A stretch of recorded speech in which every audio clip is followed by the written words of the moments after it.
Bill की मुखालिफत में खड़ा हूँ। धन्यवाद। आप ऐसे वक्त में इस बिल को ला रहे हैं जब हिज़्ब इख्तिलाफ के तमाम अरकान पार्लिमान अपने रियासती असम्बली इलेक्शन मसरूफ़ हैं। ये हुकूमत पैगाम ये देना चाहती है कि अपनी वहशी अक्सरियत से कानून बनाएंगे। अगर ये 3 बिल कानून बन जाएंगे तो अपोजिशन की आवाज़ नहीं के बराबर इस ऐवान में हो जाएगी। और इस आईनी तरमीमी बिल को अगर आप हदबंदी बिल के साथ पढ़ेंगे तो आबादी की बुनियाद पर सीट दी जाएगी। जिसकी आबादी ज़्यादा होगी उनको ज़्यादा सीटें मिलेंगी, जिनकी कम होगी उनको कम मिलेगी। हदबंदी हर 10 साल बाद नहीं होगा सर, ना मरदमशुमारी की बुनियाद पर होगा, बल्कि हुकूमत फैसला करेगी कि हदबंदी होगी या नहीं। अगर होगा तो किस साल की मरदमशुमारी पर होगा। सर, मैं इलाका वारियत को नहीं मानता, ना उसको फ़रोग़ देता हूँ, मगर हमारी आइन की तमहीद में फ्रेटर्निटी का लफ्ज़ लिखा गया, भाईचारगी का। ये बहुत अहम है हमारे मुल्क की इत्तेहाद और सालमियत को मजबूत करने का। ये तीनों बिल इस फ्रेटर्निटी के बरक्स का पैगाम देते हैं और काम करेंगे। हकीकत ये होगा सर कि शुमाल हुकूमत करेगा जुनूब पर, शुमाल खर्चा करेगा और जुनूब इसको फराहम करेगा। जुनूबी रियासतें मुल्क की GDP में 30% का हिस्सा होता है उनका, और 21% मुल्क का टैक्स रेवेन्यू जुनूब से आता है। 2022-23 साल में 3.46 लाख करोड़ का उनका हिस्सा था और 19% आबादी है भारत में जुनूबी हिंदुस्तान की। जुनूब को गुड गवर्नेंस की सदा दी जा रही है। वजीर आजम कहते हैं कि जिसके बच्चे ज्यादा हैं, तो मगर ये तो झूठ था। मगर ये बिल अगर कानून बनेंगे तो सच हो जाएगा।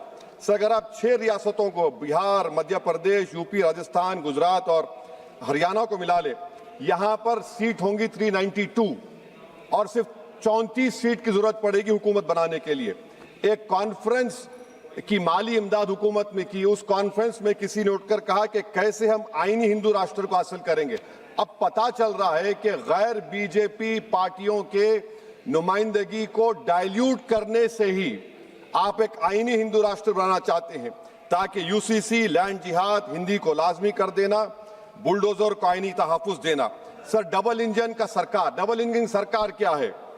जादू, उसका जादू यह है कि इंजन शुमाल का होगा और ताकत जुनूब से आएगी।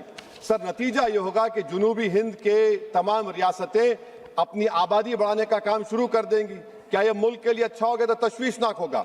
सच्चर कमेटी ने अपनी रिपोर्ट में कहा कि मुस्लिम अक्सरियत कॉन्स्टिट्यूंसीज को रिजर्व कर दिया गया और आसाम और कश्मीर इसकी जीती जागती मिसाल है। आसाम में 30 ऐसे असेंबली हल्क़ात थे जहां पर मुसलमान जीत के आते थे, उसको 23 कर दिया गया। ये जेरीमैंडरिंग नहीं है तो क्या है? कश्मीर, सर, डुबरी बरबेटा में 60% मुसलमान थे, एक डुबरी कॉन्स्टिट्यूंसी बना दी गई, खत्म हो गया, आप कोई नहीं जीत सकता बरपेटा से। दूसरा मिसाल दे रहा हूं सर, अनंतनाग रजौरी का कॉन्स्टिट्यूंसी शुरू हो रही है कश्मीर में कोई, और खत्म हो रही है जम्मू में, कोई रास्ता नहीं, कोई तहजीब का हिस्सा नहीं मिलता। सर, 2 एडमिनिस्ट्रेटिव डिवीजन अलग है। ये जेरीमैंडरिंग नहीं है तो क्या है सर? और सर, कश्मीर की आबादी क्या है?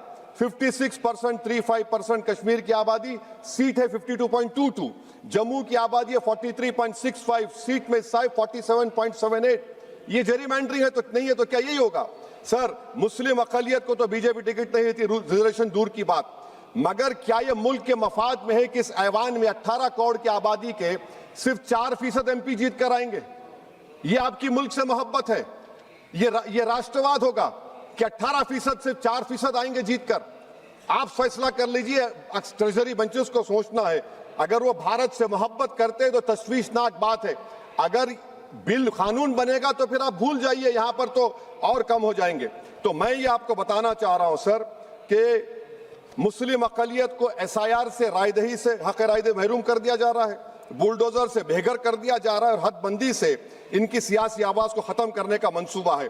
सच्चाई ये है सर, मुस्लिम वोट की जरूरत बीजेपी को उसको खतरा समझती, सेकुलर पार्टीज ये समझते हैं कि हमको पूछना ही ना पड़े, और हम बार बार पुकार कर कहते हैं कि जमहूरियत को मजबूत करो, सिर्फ वोट डालने वाले मत बनो, वोट लेने वाले बनो, क़यादत बनाओ। मगर ये सब चीजों का आप देख रहे हैं कि बीजेपी इसको खत्म करना चाहती है। सर, सर भारत क्या है? भारत एक यूनियन ऑफ स्टेट्स है, सिर्फ शुमाली रियासतें नहीं है, जुनूब की रियासतें नहीं है, मशरिक नहीं है, मगरबी रियासतें हैं, नॉर्थ ईस्ट है। तो ये इस मुल्क की डाइवर्सिटीज की ताकत है जो ये 3 बिलें खत्म करना चाहती है। मेरी तजवीज क्या है सर, कनाडा का फार्मूला अपनाया जाए, कनाडा में ग्रैंडफादर क्लॉज को अपनाया जाए, रियासत की सीट आबादी पर मुनस्सिर नहीं होगी। Sir, remove the money bill veto from Lok Sabha, let the House of States have an equal voice in how legislation is passed. K.M. Panikkar, member of SRC, recommended the Rajya Sabha should be reformed. Sir, मैं इस हुकूमत को warn कर रहा हूं, हदबंदी एक ऐसा जख्म होगा जो कभी नहीं भरेगा। ये जख्म हमेशा रहेगा और कहीं खुदा ना खास्ता है मुल्क को कमजोर ना कर दे। हुकूमत सिर्फ अपने सियासी लालच को हासिल करने के लिए मुल्क के इत्तेहाद को पारा पारा करने की कोशिश कर रही है। मैं हमेशा अक्सरियती हुक्मरानी का मुखालिफ रहा हूं, चाहे जबान और मजहब की बुनियाद पर हो। मुल्क को अगर विकसित भारत बनाना है तो हर शहरी की आवाज को कबूल किया जाना इस मुल्क को चलाने के लिए। सर, जुनूब की रियासतों के लिए एक ऑप्शन चॉइस है 2011 होगा तब भी हम सीटें लोग खो देंगे। अगर 2026 का होगा तो कैश 22 सिचुएशन होगा। तो मैं हुकूमत से अपील करता हूं आपके जरिए से कि हमारे वजीर आला ने जो तजवीज पेश की रेवंत रेड्डी ने कि हाइब्रिड मॉडल 2 क्या है वो 40% की सीटें आबादी पर, 40% इकोनॉमिक परफॉर्मेंस पर और 20% फेडरल बैलेंस को, मैं हुकूमत से ये डिमांड करता हूं कि मुसलमानों को, ओबीसी को और जुनूबी रियासतों को एलिनेट मत करिए, ये मुल्क के मफाद में नहीं है। सर, वजीर दाखिला अमित शाह ने अपने इंटरवेंशन में कहा कि तेलंगाना में 25 सीट होंगी। मैं हुकूमत से अपील कर रहा हूं, अगर आप वाकई में सच्चे हैं तो मैंने एक अमेंडमेंट मूव किया क्लॉज 3 बिल में कि I have given amendment provided nothing shall be done to affect the proportional representation enjoyed by each state as such proportion exist in the 17th house of people. आप support कर दीजिए उसको।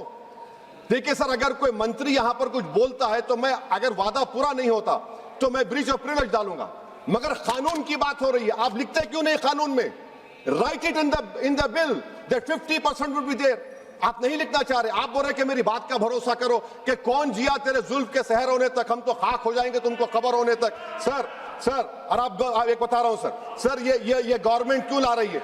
ये इसलिए ला रही है कि, सुन लीजिए, the most important and effective step would be to bury and deep for all the talk of a federal structure of our country, constitution declare one country, one state, one legislature, one executive। ये किसने कहा? bunch of thoughts में mister गोलवाकर ने 1951 BGS का manifesto, conversion of the union of states into a unitary state।